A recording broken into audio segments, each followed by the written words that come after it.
Hello, I'm Jayne Ozanne. I'm director of the Ozanne Foundation and founder of the Global Interfaith Commission on LGBT Lives. And I'm truly sorry not to be able to be with you this afternoon. I'm afraid fog in Guernsey has put paid to any travel off island. And I would have dearly loved to have been with you, not least to congratulate Ilias and Craig on what is, I know, a seminal book that will be a blessing to many for generations to come. Banning conversion practices is unfortunately taking an age in the UK, but fortunately, many countries around the world now have done so, and all have recognised the importance of dealing with the religious dimension. The UK government's own research has shown that over 50% of those who were offered conversion practices were done so in a religious setting. And my own research has shown quite powerfully the role that religious leaders and religion has played in either promoting, offering, or conducting religious conversion practices. The 2018 Faith and Sexuality Survey can be found on the Ozanne Foundation website. It was overseen by a very eminent board of academics chaired by Professor Sir Bernard Silverman and Right Reverend David Walker, the Bishop of Manchester.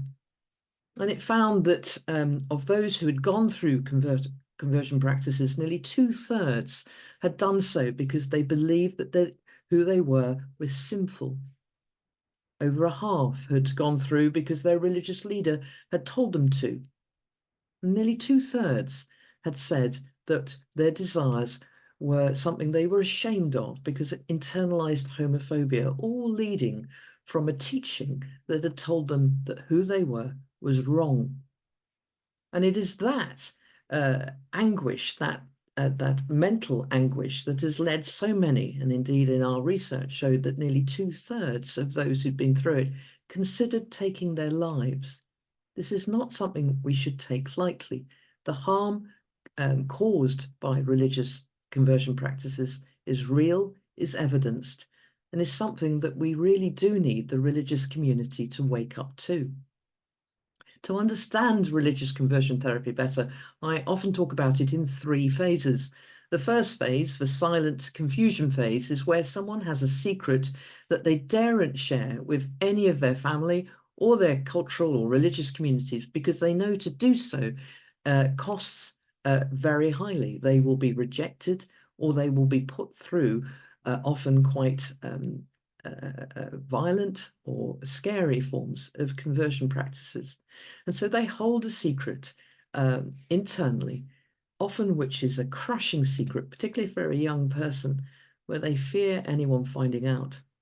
But often something does happen for someone to find out, or they are outed, or they have a mental health incident that will take them to stage 2, the healing phase. I use the word healing advisedly because most of the religious or cultural communities will believe that the person they are wanting to help, in inverted commas, needs to be made whole, that something has gone wrong in their development, that something has happened to them to cause them to have the desire to love someone of the same sex, or because they are transgender. And they will often come together and pray or conduct other religious practices like encouraging them to fast or exorcism, even sadly, corrective rape.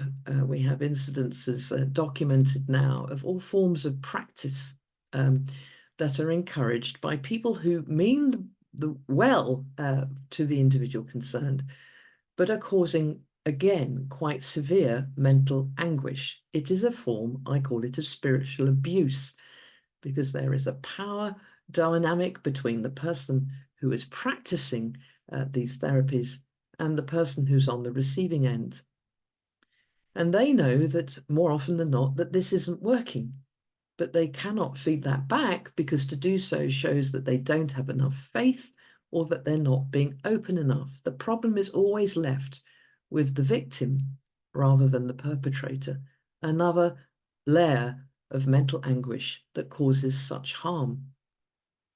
And when that doesn't work, we move to stage 3 more often than not, where professional services are often paid for, not often through a contract but through a desire to financially bless the individual who is helping you. You are encouraged to give according to the level of your faith. In my case, I gave thousands to Christian counselors who were seeking to help me understand why I was attracted to women. And I paid thousands to exorcists who believed that they had a gift in delivering me from the spirit of homosexuality. That is within the Christian faith, but all other major faiths often have a similar equivalent. People who have specific roles within the community, who are seen to be able to help individuals in need and who often are paid. So when we're looking at how we stop conversion practices, we obviously need a clear line in the sand legally, which is why it's so important that we have a fully comprehensive ban, which sets the line in society as to what is and is not acceptable. But we also need to look at programs, education programs, practices that will help address these three different stages. On the silent confusion phase, we need helplines that are trusted by young LGBT people, helplines that they know are watertight, where it won't get fed back to their parents or their religious leaders. You see, there have been good initiatives taken, often, for instance, by the Church of England, where they've had chaplaincies. They've brought religious leaders together saying, these are the people you should go to. But the risk of those religious leaders speaking to the individual's home religious leader is so great, many people won't go towards that. So they need helplines that have trained individuals who understand what the victim is going through. The second phase, the healing phase, these are often by untrained, well-meaning individuals within the religious community.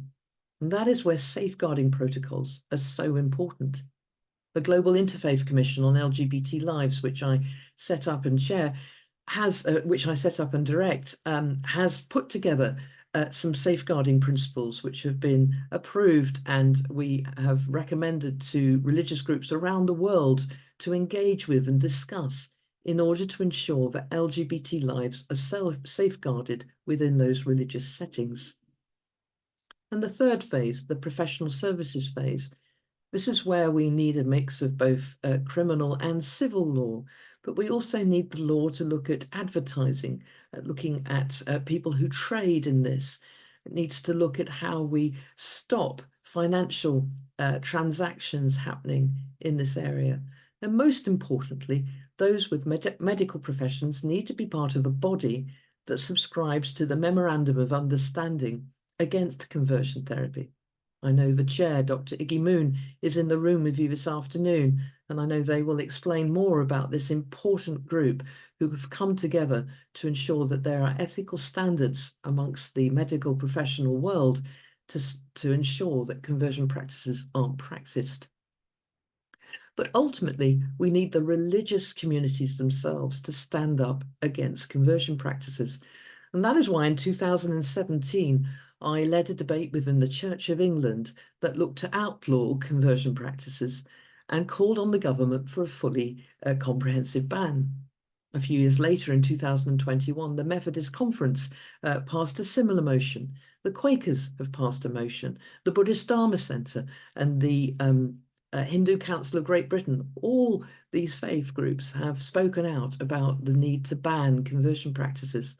And perhaps most importantly, the Global Interfaith Commission on LGBT Lives has brought together hundreds of senior faith leaders from around the world who've spoken for a need for an international ban against conversion practices.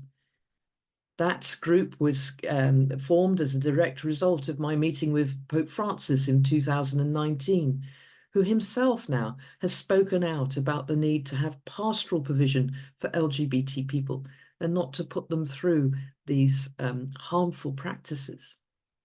However, there's much more that needs to be done, and that includes understanding why certain groups do not want to engage with the evidence of harm, do not want to look at this as a safeguarding issue. And it is because I believe of a mindset that I've called something that has a hermetically sealed hermeneutic. A hermeneutic is a belief structure, and when it's hermetically sealed, you cannot engage with it. You cannot challenge it, because to do so means that you are then put out of the fold. You're called not Christian or not Jewish or not Hindu. I've written more about this in the chapter in Ilias's book, and I urge you, if you're interested, to read that. We don't have time, I'm afraid, right now to go into that. But it is religious leaders that need to own this problem. They need to own the issue of spiritual abuse. And to do that, they need to open themselves up for independent monitoring. And I believe to look at the practices they have, safeguarding practices, to call out, monitor, and report spiritual abuse. Because only then will we find a way of ending conversion practices for good. Thank you.